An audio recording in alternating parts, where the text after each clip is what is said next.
हम सब जानते हैं कि हमारे चारों ओर की दुनिया एटम्स यानी परमाणुओं से बनी है।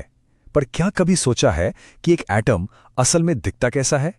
चलिए आज इसी दिलचस्प सवाल की तह तक चलते हैं। तो सवाल सीधा है, एक एटम आखिर दिखता कैसा है? स्कूल में हम सबने उसे एक छोटे से सोलर सिस्टम जैसा देखा है, बीच में सूरज और चारों ओर घूमते हुए ग्रह। पर क्या सच में ऐसा ही होता है? आज हम इसी पुरानी इमेज को तोड़ने वाले हैं। देखिए, एक तरफ है पुराना जवाब कि एटम एक छोटी ठोस गेंद है जिसे और तोड़ा नहीं जा सकता, और दूसरी तरफ है आज का मॉडर्न जवाब कि यह संभावनाओं का एक धुंधला सा बादल है। तो सवाल यह है कि हम एक ठोस गेंद से इस अजीब से बादल तक पहुंचे कैसे? आइए इस सफर को शुरू से देखते हैं। सबसे पहले चलिए समझते हैं कि एटम का आइडिया आया कहां से। करीब 400 ईसा पूर्व प्राचीन भारतीय और यूनानी दार्शनिकों ने एक आइडिया दिया, एटोमियो, जिसका मतलब था जिसे काटा ना जा सके।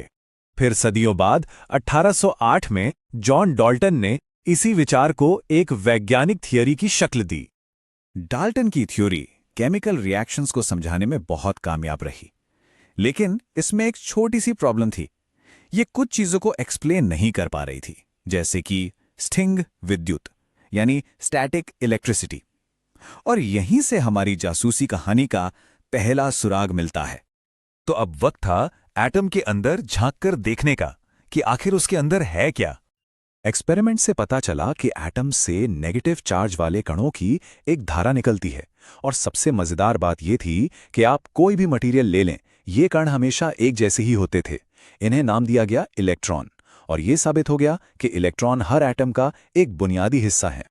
इस खोज के बाद आया प्लम पुडिंग मॉडल। इसमें कल्पना की गई कि एटम पॉजिटिव चार्ज का एक गोला है और नेगेटिव चार्ज वाले इलेक्ट्रॉन उसमें ठीक वैसे ही धंसे हुए हैं जैसे किसी तरबूज में उसके बीज। एटम की हमारी समझ में यह पहला बड़ा बदलाव था। जल्दी पॉजिटिव चार्ज वाले प्रोटॉन और बिना चार्ज वाले न्यूट्रॉन भी खोज लिए गए। तो अब हमारे पास तीनों खिलाड़ी थे। पर सवाल यह था कि ये सब एक एटम के अंदर एक साथ रहते कैसे हैं? और फिर एक ऐसा एक्सपेरिमेंट हुआ जिसने एटम की पूरी तस्वीर ही बदल कर रख दी। रदरफोर्ड ने सोने की एक बेहद पतली पन्नी पर पॉजिटिव चार्ज वाले कणों की बौछार की। प्लम पुडिंग मॉडल के हिसाब से इन कणों को पन्नी के आर पार निकल जाना चाहिए था, लेकिन नतीजा उम्मीद से बिल्कुल परे था। ज्यादातर कण तो सीधे निकल गए, पर कुछ बड़े एंगल पर मुड़ गए और कुछ तो टकराकर सीधे वापस ही आ गए। यह सच में एक हैरान करने वाला नतीजा था। रदरफोर्ड ने बाद में कहा कि यह उतना ही अविश्वसनीय था जैसे आप एक टिश्यू पेपर पर तोप का गोला चलाएं और वो पलटकर आपको ही लग जाए। जाहिर है, प्लम पुडिंग मॉडल तो गया काम से। इस चौंकाने वाले रिजल्ट से रदरफोर्ड ने एक शानदार निष्कर्ष निकाला, एटम अंदर से लगभग पूरा का पूरा खाली है। इसका सारा पॉजिटिव चार्ज और वजन एक बहुत ही छोटी घनी जगह पे इकट्ठा है, जिसे उन्होंने न्यूक्लियस कहा। और ये न्यूक्लियस एटम से करीब करीब 1,00,000 गुना छोटा था। और यहीं से जन्म हुआ हमारे जाने पहचाने सोलर सिस्टम मॉडल का। बीच में एक भारी पॉजिटिव न्यूक्लियस और इलेक्ट्रॉन उसके चारों ओर ठीक वैसे ही चक्कर काट रहे हैं जैसे ग्रह सूरज के। ये एक बहुत ही साफ और सुंदर तस्वीर थी। लेकिन इस सुंदर सी तस्वीर में एक बहुत बड़ी गड़बड़ थी। उस समय के फिजिक्स के नियमों के हिसाब से कोई भी चार्ज पार्टिकल जब घूमता है तो उसे लगातार एनर्जी खोनी चाहिए। तो फिर ये इलेक्ट्रॉन घूमते घूमते अपनी एनर्जी खोकर न्यूक्लियस में क्यों नहीं गिर जाते? आखिर एटम स्टेबल कैसे हैं? ये एक बहुत बड़ी पहेली थी। इस पहेली का जवाब मिला फिजिक्स की एक बिल्कुल नई और अजीब दुनिया में, क्वांटम फिजिक्स। और यकीन मानिए, यहां से चीजें सच में बहुत अजीब होने वाली हैं। इस दुनिया के सेंटर में है क्वांटम का आइडिया। मैक्स प्लैंक ने बताया कि एनर्जी लगातार बहने वाली चीज नहीं है, बल्कि वो छोटे छोटे पैकेट्स में आती है। इसे ऐसे समझिए कि एनर्जी एक रैंप नहीं, बल्कि एक सीढ़ी है। आप या तो एक स्टेप पर हो सकते हैं या दूसरे पर, बीच में कहीं नहीं। और नील्स बोहर ने इसी ब्रिलियंट आइडिया को एटम पर लागू कर दिया।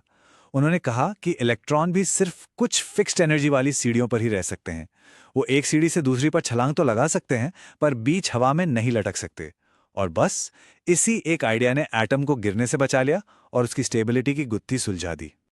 बोहर का मॉडल एक बहुत बड़ी कामयाबी थी, लेकिन कहानी अभी खत्म नहीं हुई थी। एटम का आखिरी राज खुलना भी अभी बाकी था। और कहानी का आखिरी पन्ना लिखा वर्नर हाइजेनबर्ग ने अपने मशहूर अनिश्चितता सिद्धांत यानी अनसर्टेनिटी प्रिंसिपल के साथ। ये सिद्धांत कहता है कि आप एक ही समय पर ये कभी भी पक्के तौर पर नहीं जान सकते कि एक इलेक्ट्रॉन ठीक ठीक कहाँ है और किस रफ्तार से कहाँ जा रहा है। अब जरा सोचिए, अगर हमें यह पता ही नहीं चल सकता कि इलेक्ट्रॉन का पक्का रास्ता क्या है, तो फिर उसे एक ग्रह की तरह एक फिक्स्ड ऑर्बिट में घूमता हुआ कैसे मान सकते हैं? एक तय रास्ते का आइडिया यहीं पर आके खत्म हो जाता है। और ये स्लाइड इस बदलाव को बहुत अच्छे से दिखाती है।